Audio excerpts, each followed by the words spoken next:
Hello students, आज हम chapter third की एग्जाम्पल शुरू करने जा रहे हैं और एग्जाम्पल जो है वो देखिए किस तरह से हम सॉल्व करते हैं। पहली एग्जाम्पल है हमारे पास, Romila went to a stationery shop and purchase 2 pencil and 3 eraser for ₹9। यानी और रोमिला ने 2 पेंसिलें और 3 इरेजर जो है वो ₹9 के खरीदे थे। और हर फ्रेंड सोनाली सा new variety of A pencil, उसकी दोस्त जो थी जिसका नाम सोनाली था, उसने नई वैरायटी देखी पेंसिल और इरेजर की रोमिला के पास, और उसने अभी 4 पेंसिल और 4 पेंसिल और 6 इरेजर जो है उसी किस्म के ₹18 में खरीदे। इसी सिचुएशन को आपने रिप्रेजेंट करके देना है अलजेब्रिकली और ग्राफिकली। तो देखो अलजेब्रिकली कैसे रिप्रेजेंट करेंगे और ग्राफिकली कैसे रिप्रेजेंट करेंगे इसको। तो सॉल्यूशन में हम लिखेंगे, क्योंकि यहाँ पे कीमत दे रखी है तो हम यहाँ पे लिखेंगे let cost of pencil is equal to ₹X। Let cost of pen is equal to ₹Y। जो पेंसिल की कीमत है वो X है और जो पेन की कीमत है वो Y है। अकॉर्डिंग टू क्वेश्चन के मुताबिक या स्टेटमेंट के मुताबिक हमारे पास 2 पेंसिलें हैं, 2 पेंसिल की कीमत हो जाएगी 2X, प्लस इसी तरह से 3 इरेजर हैं। तो यहाँ पे हमने पेन लिख रखा है, यहाँ पे आना है इरेजर। तो अगर मैंने पेन बोला है तो वहां पे इरेजर आएगा। तो 3 इरेजर की जो कीमत है वो Y थी, मतलब 3 इरेजर की कीमत हो गई 3Y, जिसकी टोटल कीमत कितनी बनी हमारे पास ₹9। ये हो गई इक्वेशन फर्स्ट। इसके बाद सेकंड इक्वेशन बनेगी हमारे पास 4X, क्योंकि 4 पेंसिल थी, एक पेंसिल की कीमत X है तो 4 पेंसिल की कीमत 4X हो जाएगी। इसी तरह 6 इरेजर हैं तो ये हो जाएगा 6X इज इक्वल टू ₹18। ये इक्वेशन बन जाएगी सेकंड। ये था हमारे पास ग्राफिकली रिप्रेजेंटेशन। अब हमें क्या करना है इसको, ये था अलजेब्रिकली रिप्रेजेंटेशन। अब हमें क्या करना है, इसको ग्राफिकली रिप्रेजेंट करके देना है। ग्राफिकली रिप्रेजेंटेशन का मतलब है हमें इसका ग्राफ बना के देना है। किस तरह से बनाएंगे, फ्रॉम इक्वेशन 1। अगर हम इक्वेशन 1 देखें तो उसमें क्या है हमारे पास 2X plus 3Y is equal to 9। तो यहाँ पे हम 2X की X की वैल्यू निकालेंगे तो वो कुछ इस तरह से आएगी, X is equal to 9 minus 3Y upon 2। और यहाँ पे इसका टेबल बना लेंगे, ठीक इसके नीचे बनाते हैं और फिर इसकी वैल्यू जो है वो पुट करके इसके सॉल्यूशंस जो है वो निकालते जाते हैं, ये और X और Y। अब देखो हम क्या करते हैं, ऐसी वैल्यू पुट करेंगे जो माइनस करने के बाद इससे डिवाइड हो जाए हमारे पास। तो हम यहाँ पे 1 पुट करते हैं, पुट करेंगे put Y is equal to 1। तो हमारे पास क्या आएगा, X is equal to 9 minus 3 into 1 upon 2। इसको करेंगे 9 माइनस 3 अपॉन 2। 9 माइनस 3 होता है हमारे पास 6 अपॉन 2, डिवाइड करके आएगा 3। तो यानी X आ जाएगा हमारे पास 3 अगर हमने Y को 1 पुट किया। इसी तरह से और कोई वैल्यू क्या पुट कर सकते हैं, अगर हम X को 3, Y को अगर हम Y को 3 पुट कर देते हैं तो X की वैल्यू जो है वो कितनी आ जाएगी, X is equal to 9 minus 3 into 3 upon 2। इसको जब सॉल्व करते हैं तो 9 माइनस 9 अपॉन 2, 0 अपॉन 2 मतलब 0। तो अगर हमने Y को 3 पुट किया तो X की वैल्यू कितनी आ जाएगी हमारे पास 0। इसी तरह से हम इक्वेशन सेकंड की बात करते हैं, फ्रॉम इक्वेशन सेकंड। अगर हम सेकंड को ले लें तो ये होती है 4X प्लस 6Y आना था, यहाँ पे 6Y इज इक्वल टू 18। अब यहाँ पे इसको कैलकुलेट करिए, ये आएगा 4X is equal to 18 minus 6Y। X is equal to 18 minus 6Y upon 4। यहाँ पे इसका टेबल क्रिएट कर लेते हैं और इस टेबल में इसकी वैल्यू जो है वो सब्स्टिट्यूट करेंगे। चलिए Y की कुछ ऐसी वैल्यू डालिए कि माइनस करके फिर ये 4 से डिवाइड हो जाए। तो हम Y की वैल्यू 1 ले लेते हैं, put y is equal to 1, then x is equal to, x कितना आएगा हमारे पास 18 माइनस सिक्स और साथ में यहाँ पे 1 और नीचे आ जाएगा हमारे पास 4। ये आएगा x is equal to 18 minus 6 upon 4, इसको करेंगे तो 12 अपॉन 4 काट के आएगा 3, तो x आएगा 3 अगर y को 1 हमने पुट कर दिया। इसी तरह से अगर हम कोई और वैल्यू पुट करते हैं इस पे तो क्या हमारे पास आएगा, तो हम यहाँ पे y को पुट कर सकते हैं। हम लिखते हैं put y is equal to, यहाँ पे हम y की वैल्यू क्या रखेंगे, अगर 6 की जगह हम y की जगह अगर हम 2 रख देते हैं तो ये 12 बन जाएगा, और यहाँ से हम 18 में से अगर हम 12 माइनस कर लेंगे तो हमारे पास 6 आ जाएगा, तो वो तो सॉल्व नहीं होगा। और 6 3 जा 18, अब हम y की वैल्यू अगर 3 रखते हैं तो हमारे ये वाले पॉइंट और ये वाले पॉइंट सेम हो जाएंगे, इसलिए हम थोड़ा सा इसको डिफरेंट करते हैं। हम y की वैल्यू को यहाँ पे -1 ले लेते हैं। अगर हम y की वैल्यू को -1 लेते हैं तो x कितना आ जाएगा 18 minus 6 into -1 upon 4, x is equal to 18 plus 6 upon 4, इसको करेंगे तो 24 अपॉन 4, काटने पे हमें कितनी वैल्यू मिलेगी 6 मिलेगी। तो हमारे पास x कितना आएगा 6, अगर हमने y को कितना ले लिया -1, तो ये हमारे पास कुछ पॉइंट आ जाएंगे। देखो पहले वाला तो सेम है, अगर हम यहाँ पे y की वैल्यू 3 लेते तो x 0 मिलता, मतलब ये हमें सेम ही पॉइंट मिलते। तो हमने क्या किया, थोड़ा सा डिफरेंट वैल्यू ली ताकि हमारे पॉइंट थोड़े डिफरेंट हो जाएं और ग्राफ जो है वो हमें अच्छे से समझ में आए। तो ग्राफ के लिए मैंने आपको बताया था, सबसे पहले देखना है कि यहाँ नेगेटिव पॉइंट तो नहीं, कोई नेगेटिव पॉइंट है हमारे पास y के पास, इसलिए y एक्सिस को थोड़ा नेगेटिव रखना है हमें। और अगर x की वैल्यू देखें, x में कोई भी नेगेटिव पॉइंट नहीं है, बट इसमें पॉजिटिव पॉइंट की जो वैल्यू है वो 6 तक है, तो मतलब मुझे पॉजिटिव साइड पे इसको थोड़ा सा लंबा बनाना है ताकि 6 तक आए, और इस तरह से हम इसकी वैल्यू को है ग्राफ जो वो बना लेंगे। यहाँ पे दोनों कट करेंगे वो 0 रहेगा, यहाँ -1, यहाँ पे 1 2 3 4 और 5, यहाँ पे 1 2 और ये 3, ये 4 और ये 5, ये 6 और ये 7। इस तरह से हमें ग्राफ के पेपर के ऊपर ग्राफ जो है वो बनाना है। अब वैल्यू को सब्स्टिट्यूट करेंगे, तो पहला है 3 और 1, तो 3 और 1 को देखें तो ये बिल्कुल यहाँ पे पास में ही मिल जाएगा हमें। और अगर हम दूसरा पॉइंट करें तो 0 और 3, तो वो यहाँ पे मिलेगा 0 और 3 के ऊपर। बाकी हम यहाँ से लाइन ही बनाएंगे, और उसके बाद अगला पॉइंट तो सेम ही है 3 और 1, और नेक्स्ट क्या है हमारे पास 6 और -1। तो देखिए ये 6 और -1 है, तो ये यहाँ पे बनेगा। अब ये तीनों ही पॉइंट हमारे पास एक ही स्ट्रेट लाइन में आ रहे हैं, तो इसका मतलब हुआ कि लाइंस जो है वो कोइंसिडेंट बनेगी। पहली लाइन तो सिर्फ यहाँ से यहाँ तक थी, पहली लाइन जहाँ से यहाँ तक थी, और दूसरी कुछ इस तरह से है। इनके पॉइंट्स लिख लेंगे हम यहाँ पे, ये आया, इसका पॉइंट आया हमारे पास 3 1, और इसका जो है वो आया 0 और 3। अब दोनों ही लाइनों के नाम लिखने हैं, एक का उस तरफ लिख देते हैं, एक का इस तरफ लिख देते हैं। तो इस तरफ वाला है हमारे पास 4x plus 6y is equal to 18, और इस तरफ वाला है हमारे पास 2x plus 3y is equal to 9। तो ये रहा हमारे पास ग्राफिकली रिप्रेजेंटेशन, और ये रहा हमारे पास अलजेब्रिकली रिप्रेजेंटेशन। इस तरह से फर्स्ट एग्जांपल पे हम ग्राफिकली और अलजेब्रिकली रिप्रेजेंटेशन जो है वो देंगे। तो बच्चों इसको उतार लो, ठीक। ये था हमारे पास एग्जांपल नंबर 1। अब करेंगे हम एग्जांपल नंबर सेकंड, और एग्जांपल नंबर सेकंड हम करेंगे कुछ इस तरह से सॉल्व। तो आपको बच्चों इसको अभी नहीं उतारना, जब मैं पूरा कर लूंगा उसके बाद आपको टाइम मिलेगा उतारने के लिए। तो पहले आप इसको समझ लीजिए कि इसको करना क्या है और ये किस तरह से करनी है। तो बोलते हैं 2 rails are represented by the equations. 2 train जो है, जो 2 रेल्स जो है वो हमें रिप्रेजेंट कर रही है इक्वेशन के बारे में। एक इक्वेशन ये है और एक इक्वेशन ये है। रिप्रेजेंट दिस सिचुएशन ज्योमेट्रिकली, इसको ज्योमेट्रिकली हमें रिप्रेजेंट करके देना है, यानी इसको बना के देना है, इसको सॉल्व करके देना है ग्राफिकली कि क्या इसका सॉल्यूशन आता है, और आता भी है या नहीं आता है। देखिए इसको किस तरह से करना है।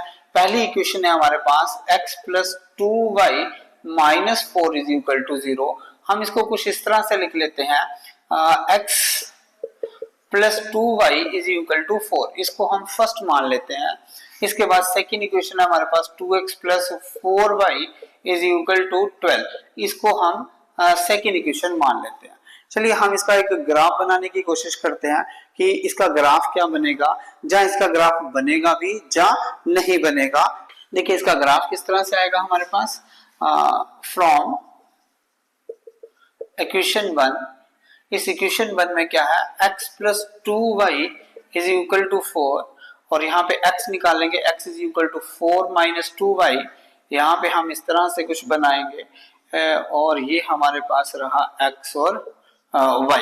अब यहाँ पे पुट करेंगे, put y is equal to, ये जो मैं पुट करके बता रहा हूँ आप लोगों को, ये सिर्फ समझाने के लिए है। आप चाहे तो इसमें ओरली वैल्यू पुट कर सकते हो, यानी यहाँ पे 1 पुट करोगे 2 1 जा 2 हो जाएगा, और 4 में से 2 निकालोगे तो 2 आएगा।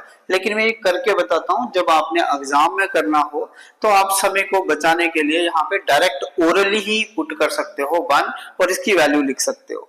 मैं आपको दिखा देता हूँ कैसे करते हैं। y की जगह 1 पुट करेंगे, x is equal to 4 minus 2 into 1, 4 minus 2 हो जाएगा हमारे पास 2, तो यानी y को 1 पुट किया तो ये आया 2। इसी तरह से हम पुट करेंगे, put y is equal to 3, तो x कितना आ जाएगा हमारे पास 4 माइनस 2 इंटू 3, तो हमारे पास आएगा 4 minus 6 is equal to minus 2, ये आएगा माइनस 2, और ये हमारे पास वैल्यू आ गई 3। इसी तरह से हम सेकेंड इक्वेशन का बनाएंगे, तो हम लिखेंगे फ्रॉम इक्वेशन सेकेंड, और इस सेकेंड इक्वेशन में क्या है, 2x plus 4y is equal to 12, ये रही हमारी इक्वेशन। और इसके आगे हम इसको किस तरह से करेंगे, वो है 2x is equal to 12 minus 4y, और x कितना आ जाएगा 12 माइनस 4y अपान 2, इसके लिए भी ग्राफ।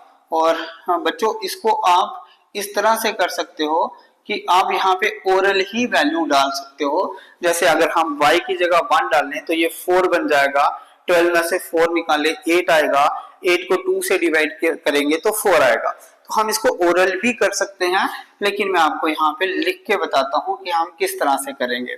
तो x is equal to 12 minus 4 into 1 upon 2, x is equal to 12 minus 4 upon 2, इसको सॉल्व करेंगे तो ये 8 अपान 2 आएगा, काटने पे 4 आएगा, तो x आ जाएगा 4 अगर मैंने y को 1 लिया।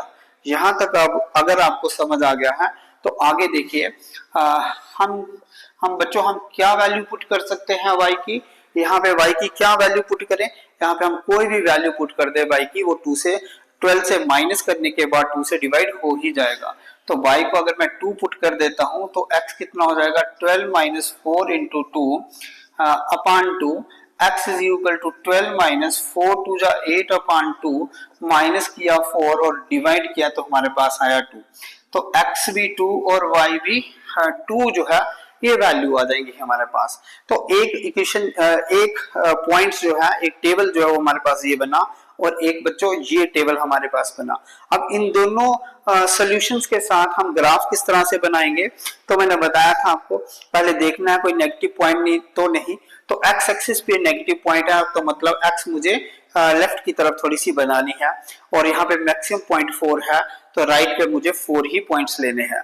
y जो है वो 3 ही है मैक्सिमम और है भी पॉजिटिव, तो मुझे वर्टिकली इसको सिर्फ 3 तक ही बनाना है। तो इसका ग्राफ हमारे पास कुछ इस तरह से बनेगा कि हम यहाँ पे इसको कट करेंगे ताकि हमें x के कुछ पॉइंट जो है वो मिल जाएं। जैसे यहाँ पे 1 2 3 और 4, इसको लिखते हैं y, इसको y डैश, इसको x, और ये x डैश होता है। तो अब हम यहाँ पे किस तरह से इसको करेंगे, y में मुझे x में मुझे -2 चाहिए था, तो -1 और -2 यहाँ पे मिल गया। यहाँ 1 2 3 और 4 वैल्यूज ले ली हमने, ठीक। एक और ले लेते हैं एक्स्ट्रा, तो ये 5 हो जाएंगी। अब इसका ग्राफ बनाने के लिए पहले इन पॉइंटों को देखा जाएगा, और इन पॉइंट्स में क्या है 2 और 1, तो हम x को लेंगे 2 और यहाँ लेंगे 1, तो ये पॉइंट मिलेगा मुझे यहाँ पे। और दूसरा पॉइंट क्या है -2 और 3, तो ये देखूंगा -2 और ये देखूंगा 3, तो दूसरा पॉइंट मुझे यहाँ पे मिलेगा। और अगर मैं इससे स्ट्रेट लाइन बनाऊं तो वो कुछ इस तरह से हमारे पास रिप्रेजेंट करेगी। अगली लाइन बनाते हैं 4 और 1, तो 4 कहाँ है हमारे पास ये, और 1 कहाँ है ये, तो अगला पॉइंट मुझे जो है वो 4 और 1 के साथ यहाँ पे मिलेगा। फिर अगला है 2 और 2, तो 2 और 2 को बनाए तो वो यहाँ पे बनेगा। अब यहाँ से एक लाइन रिप्रेजेंट करें तो वो कुछ इस तरह से हमारे पास आएगी। तो बच्चों आप इसको देख सकते हो कि ये लगभग पैरेलल लाइंस बन रही है, ठीक। और जब भी हमारे पास पैरेलल रिप्रेजेंटेशन आए तो कोई सोल्यूशन नहीं होगा, क्योंकि हमने इंट्रो में हम बताया था इसकी इंट्रोडक्शन में कि अगर हम 3 तरह के ग्राफ बनेंगे, जहां तो लाइन कोइंसिडेंट बनेगी, जहां लाइन इंटरसेक्ट होंगी, जहां फिर लाइंस पैरेलल होंगी। अगर लाइन कोइंसिडेंट बनती है तो हमारे पास इनफाइनाइटली मैनी सॉल्यूशन, अगर लाइन इंटरसेक्टिंग बनती है तो हमारे पास यूनिक सॉल्यूशन मतलब ओनली वन सॉल्यूशन आएगा, और अगर लाइन पैरेलल्स बनती है तो हमारे पास कोई भी सॉल्यूशन नहीं आएगा। इसका मतलब ये जो रेल्स है ये दोनों आपस में पैरेलल हैं और इनका कोई भी सॉल्यूशन हमारे पास नहीं आ रहा है, तो it has no solution. Number 3 और इस थर्ड एग्जांपल में हमारे पास है check graphically whether the pair of equation is consistent, if so solve them। Consistent का मतलब है कि अगर इनके सोल्यूशन निकलते हैं, और सोल्यूशन कब निकलते हैं, जब लाइन इंटरसेक्टिंग हो या लाइन कोइंसिडेंट हो। अगर लाइन पैरेलल हुई तो नो सोल्यूशन आएगा। तो यहाँ पे हम क्या करेंगे, पहले चेक करेंगे, ग्राफ बनाएंगे और देखेंगे कि लाइन इंटरसेक्टिंग है, लाइन कोइंसिडेंट है। अगर लाइन इंटरसेक्टिंग या कोइंसिडेंट हुई तो हम इसको मतलब बोलेंगे कि ये कंसिस्टेंट है। तो देखो किस तरह से करना है, if so solve them graphically. तो हम इसको ग्राफिकली जो है इसका सोल्यूशन जो है वो करेंगे। तो देखिए किस तरह से करना है हमें। हमारे पास है x + 3y is equal to 6, और फिर इसको मान लेंगे फर्स्ट इक्वेशन।